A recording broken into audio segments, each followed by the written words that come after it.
Hi souls. Subhash tarot റീഡിങ്ങിലേക്ക് എല്ലാവർക്കും സ്വാഗതം. ഇന്ന് നമ്മൾ നോക്കാൻ പോകുന്നത് നിങ്ങളുടെ പേഴ്സൻ്റെ കറൻറ്റ് ഫീലിംഗ് ആണ്.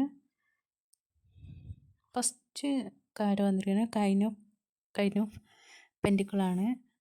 Page of pentacle and ace of pentacle. ഈ മൂന്ന് കാർഡാണ് വന്നിരിക്കുന്നത്. Bottom of deck 4 of cups ആണ് വന്നിരിക്കുന്നത്.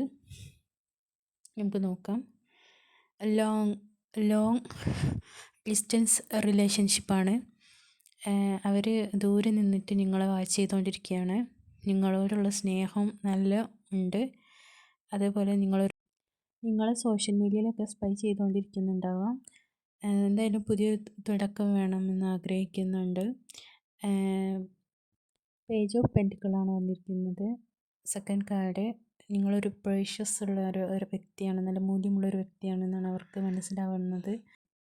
ഏസ് ഓഫ് പെൻറ്റിക്കിൾ എന്ന് പറഞ്ഞാൽ അവർക്ക് നിങ്ങളിലേക്കൊരു വാതിൽ തുറക്കപ്പെട്ടിരിക്കുകയാണ്, നിങ്ങളുടെ അടുത്തേക്ക് വരാൻ. റെസനേറ്റ് ആയവർ താങ്ക് യു യൂണിവേഴ്സ് എന്ന് കമൻറ്റ് ചെയ്യുക. Thank you.